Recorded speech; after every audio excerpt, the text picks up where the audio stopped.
In our third and final video, we'll be discussing the voicemail applications built into the telephone. Your voicemail button is located right here. When you press that, it will launch the visual voicemail application on the device. You also up here have a voicemail indicator, which will light up red when you do have a new message waiting. The first time you go in to set up your mailbox, we actually like you to use a code that can be customized in the system, but the default is *17. So I'm going to walk you through that real quick. So I'm going to dial *17. Welcome to Avaya IP office. For help at any time, press *H. Please enter extension and pound key. If you're logging into your mailbox from your own phone, you can simply hit the pound key right now. If you're doing this from another location, you would need to put in your extension number. In this case, I'm just going to hit pound. Enter password and pound key. You'll now need to put in the password set up on your phone. This will be provided to you by the system administrator. So I'm going to go ahead and put in the default password. As you use Avaya IP office, your name will be included in system announcements that you and other people will hear. Press 1, and at the tone, please speak your name. After speaking your name, press 1 again. So I'm going to go ahead and follow the instructions provided. I'm going to press 1. Joe Faleri. Joe Faleri. To re-record your name, press 1. To approve, press pound. I'm going to go ahead and approve that. Joe Faleri. 1. New message. At this point, I can go ahead and disconnect that voicemail session. The main thing there is just to get your name recorded on the device. That's important because if I were to call you and you didn't at least have your name recorded, I would hear the system's generic message that would just tell me the extension number that I called and that it was unavailable. At this point now, at least a caller to your extension, when they get to your voicemail, will hear your recorded name. Once you go through that initial step, you can start using your voicemail button here to access your mailbox. So we're going to go ahead and push that button. It's going to ask me for the password. This is going to be the same password we just used a moment ago. Again, should be provided to you by your system administrator. And once I put that password in, it launches our visual voicemail interface. The first thing I see here is listen, and that's my personal mailbox. And it says listen 1/0/0. That's telling me that there is one new message, 0 old messages, and 0 saved messages in my mailbox. So I can use my arrow pads if I want to scroll around and select things by pressing the button in the middle here, or I can simply press the button located next to whatever I want to select. So I'm going to go ahead and go into my new messages. I can see that I have one new message. It was left for me at 11 o'clock or 11:07 a.m. And at this point, if I wanted to, I could hit play. This is a test message for extension 555. Now, once I play that message, you'll notice my voicemail waiting light went out because I do not have any additional new messages in my mailbox, and I'm presented with some options on the bottom of the display here. I can go back out to my main inbox there. I can play it again. I can hit more, and I could delete it. I can save it. I can send a copy of it to another voicemail user, and if I hit more again, it's going to take me back to that initial menu there. So I'm going to hit back, and you'll notice after I listen to a message, it moves it to my old mailbox. So it'll sit there for 30 days. If I do not delete it, the system will automatically erase it. So if you do really want to hold on to a message, make sure that after you play it, you go ahead and hit more, hit save. Now if I go back out, you'll see it moved it to my saved messages, and it will sit there until I go in and I actually delete it manually.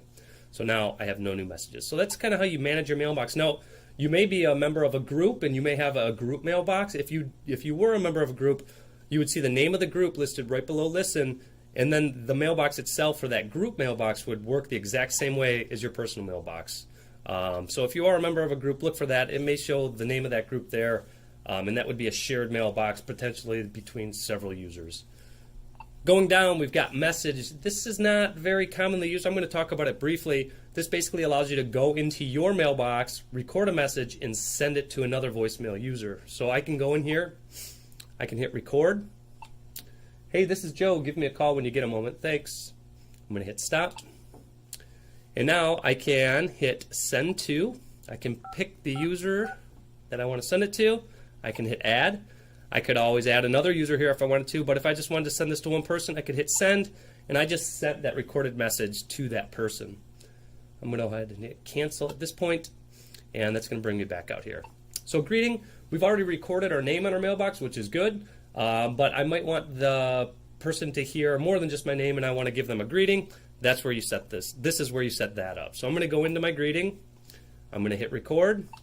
You've reached the desk of Joe. I'm unavailable. Please leave a message. I'm going to hit stop. If I messed it up and I want to do it again, I can hit record and record over that. If I hit listen, it'll play it back to me. If I'm happy with it, I can go ahead and hit submit, and I would be all set. If I just wanted to erase it completely, I can hit delete, cancel, take me back out to that main menu. So I'm going to go ahead and submit that, and now my greeting has been successfully added to the system. Passcode allows me to change my voicemail password, so that password we entered to get into our mailbox. If you go in here, you're gonna first need to enter your current password. So again, enter the password that you just used to get into your mailbox. Hit done. And now I can go ahead and create a new one. And now I've just changed my voicemail password. So pretty easy. Scrolling down, if your system administrator has put your email address into the system, you will see this option available on your phone. We have 4 different options to choose from right now. Well, here, let's go here. Off would be one. So if I do not want my voicemail messages to be sent to my email inbox, then I can set it to off. When your email messages do show up, that is a WAV file, so an audio file that you can listen to. Copy, that leaves a copy of that voicemail message on my phone and sends a copy of it to my email inbox. So that'll put it in both places. Forward is going to tell the system to not even store the message at all on my phone and send it to email and email only. Hitting change again sets it to alert. With alert, the voicemail message is stored on the device, on the phone, and it'll send you an email telling you you have a new message, but it will not actually send you the message. Change again, and once you make your setting however you want it, you can go ahead and hit save, and then you're good. I'm going to go back in here.